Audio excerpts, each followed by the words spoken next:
L'instant de l'information sur Cannews 24, bienvenue au journal. Nous démarrons cette édition avec le génie militaire qui poursuit son programme de renforcement des capacités de ses personnels sur la détention des engins explosifs improvisés. La dernière vague des officiers et non-officiers de cette formation est désormais à pied d'œuvre. Objectif, tuer dans l'œuf toute initiative malicieuse des adeptes de Boko Haram. Le récit de Djerieba. 121 militaires camerounais formés en détection d'armes improvisées en Ngaoundéré.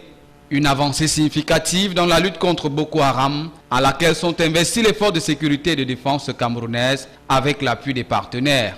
La formation qui aura duré 15 jours a pris fin le 17 décembre dernier. Les personnels officiers et non-officiers bénéficiaires de ce renforcement de capacité se sont outillés en techniques de destruction, fouilles opérationnelles et d'ouverture d'itinéraires. La formation fruit de la coopération avec la France est conduite par le génie militaire camerounais qui est le spécialiste militaire des explosifs, lequel a entamé depuis 2014 un vaste programme de renforcement des capacités de ses personnels dans la lutte contre les engins explosifs improvisés et autres astuces malicieuses utilisées par les agents de la barbarie humaine que sont les adeptes de la secte islamiste nigériane Boko Haram. Selon un extrait du colonel Jackson Kamgeng relayé par nos confrères de l'Œil du Sahel, le renforcement des capacités de ces spécialistes du génie militaire qui sont déjà déployés dans le cadre de l'opération Émergence 4 et Alpha leur permettra d'intervenir avec efficacité sur les engins explosifs improvisés.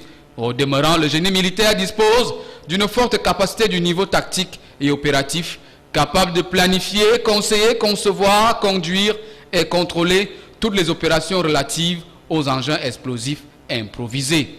L'année 2016 va poursuivre ce programme novateur pour renforcer l'expertise des soldats camerounais afin de réduire à sa plus simple expression la nébuleuse BH. Chefferie traditionnelle, l'Amida de Garoua s'unit pour promouvoir la paix et la sécurité. Sa Majesté Gaga Alim Ayato a réuni ses notables dans le but de leur sensibiliser sur cette valeur sine qua non de développement afin d'aboutir à l'émergence tant prônée par le chef de l'État. Reportage. Dans leur ensemble, les chefs traditionnels, les imams et les prédicateurs de Garoua et ses environs se sont donné rendez-vous au Lamida de Garoua pour écouter le message fort de fin d'année du Lamido Alim Garga Ayatou en cette période où plus que jamais, il est nécessaire de promouvoir la paix, la sécurité et la cohabitation pacifique. Comme innovation, le Lamido de Garoua a annoncé pour la nouvelle année qu'il a placé sous le signe de la paix la redynamisation des comités de vigilance dont l'objectif est de redoubler d'attention pour que règne la paix dans son territoire. De tout temps, à l'occasion de toutes les grandes fêtes, à l'occasion de toutes les grandes manifestations, j'ai montré l'importance de la paix, le bien fondé de la paix. Et je leur ai dit que nous avons toujours travaillé dans le sens de la paix. Et que le gouvernement a lancé une grande opération dans le cadre de la lutte contre Boko Haram. Nous y avons participé.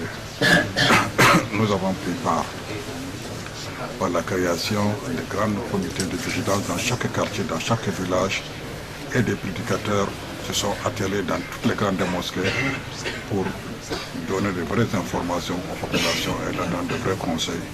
Sur le plan religieux, il a annoncé la création d'une association regroupant les imams et les prédicateurs. L'association qui va réunir toutes les associations au sein de l'Amida de Garoua. Parce que les associations elles sont dispersées, chacun de son côté. Mais cette association que le Lamido a créée va regrouper toutes les associations au sein de ces associations. C'est une bonne chose.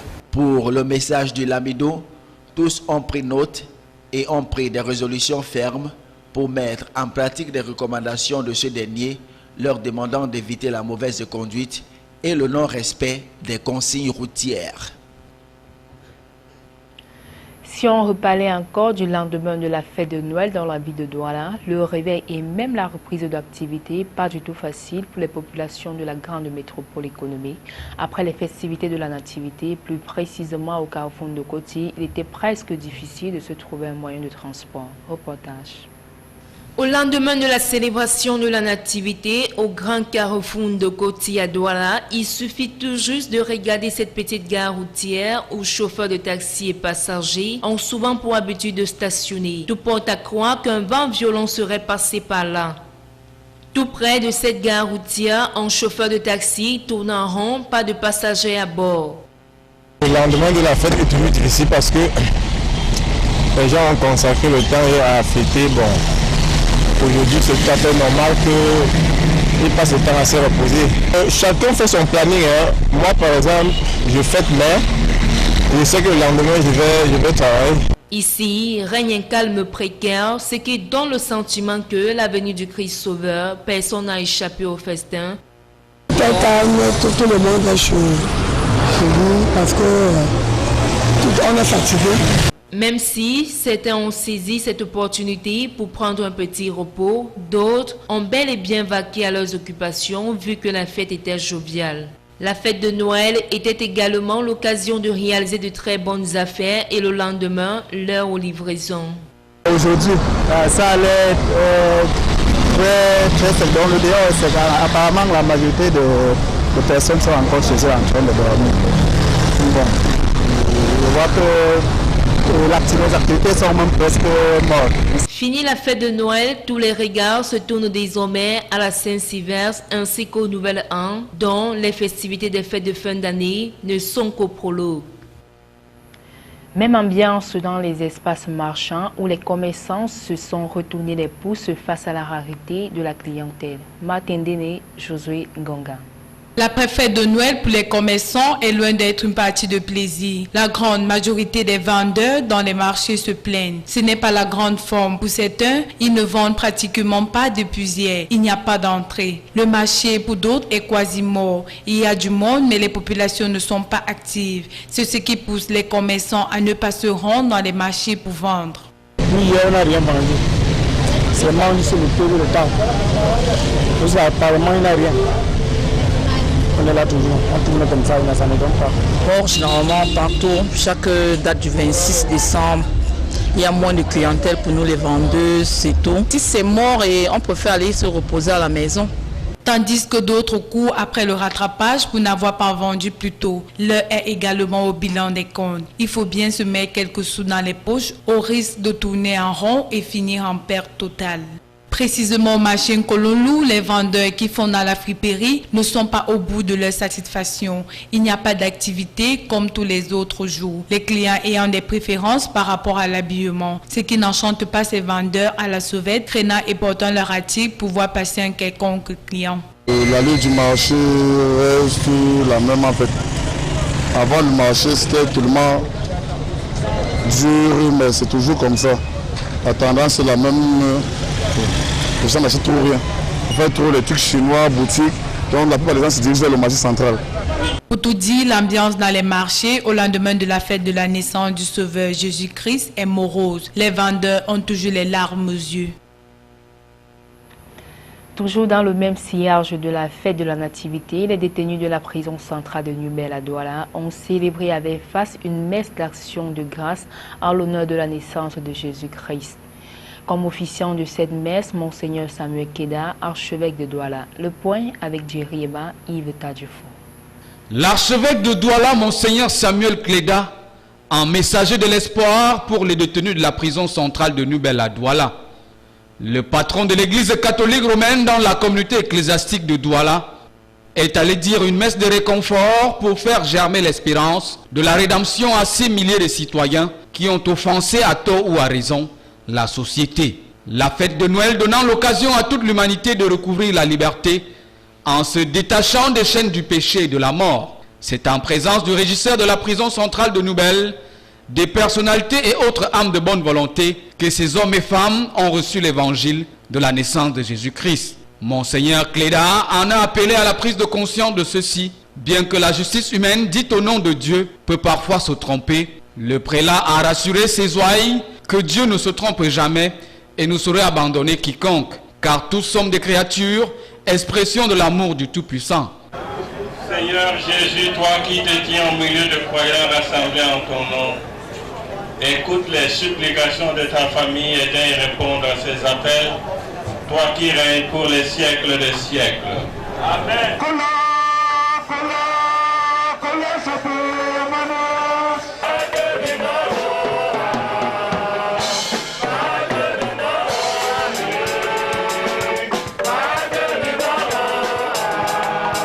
Avec des chants de louange et d'adoration, les fidèles d'une messe le temps de Noël ont pu se réjouir et positiver leur situation de détenus. Et l'espoir serait que le message transmis par Monseigneur Cléda aura touché les âmes et les cœurs de ces personnes afin qu'elles puissent se réconcilier avec elles-mêmes, avec la société et avec Dieu, le Père Tout-Puissant, miséricordieux.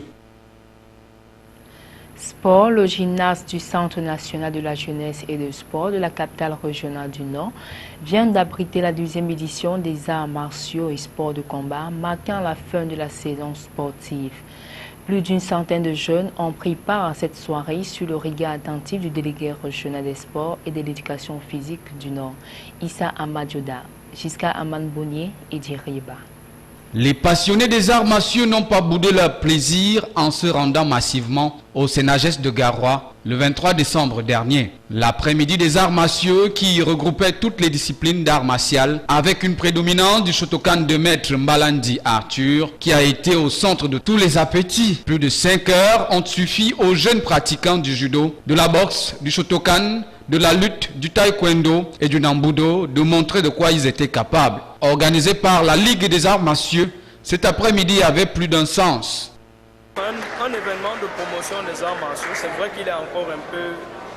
Il sommeille encore, comme je l'ai dit tantôt. Et on espère qu'après cet événement qui soit passé, qu'on aura intéressé beaucoup de personnes qui hésitent encore à pratiquer les arts et que ces arts même on peut les pratiquer ici dans la région du Nord à Garoua. Cette journée tant appréciée par tous ceux qui ont fait le déplacement permettra aux différents entraîneurs de sélectionner et préparer les potentiels compétiteurs pour les Dixiades et prochains championnats nationaux.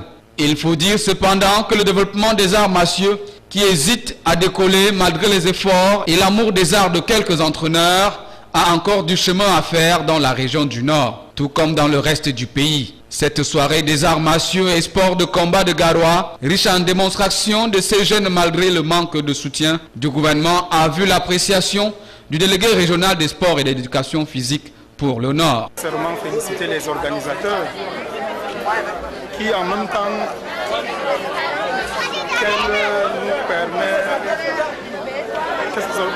même temps nous permettent de clôturer la saison, nous permettent également de relancer la saison 2016 avec tous ces défis. Le principal défi, c'est la participation de la région du Nord aux Jeux FENASCO et au Dixiades de décembre. Le moins que l'on puisse dire après cette brillante prestation des jeunes est que les arts martiaux et le sport de combat existent bel et bien à Garoua, avec l'appui des uns et des autres, gagnera encore en maturité et en professionnalisme. Cette page consacrée à l'information sur CAMNews 24 s'achève. Merci à tous de l'avoir suivi. Surtout, restez des nôtres.